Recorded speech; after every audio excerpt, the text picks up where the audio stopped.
Turning your engine, 32V44.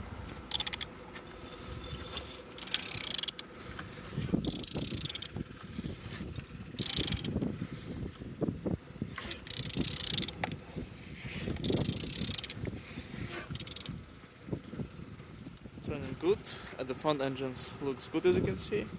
We have damage on this part.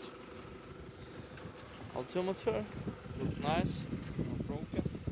And on this side, everything's good. The starter on good conditions, as you can see. It's all on the gearbox without any damage. Same as well like on this side. Engine's turbo, all broken. On the top, all connectors look nice without any damage. And on the bottom, oil sump without any cracks, no leaks. And turning your engine, 32V44.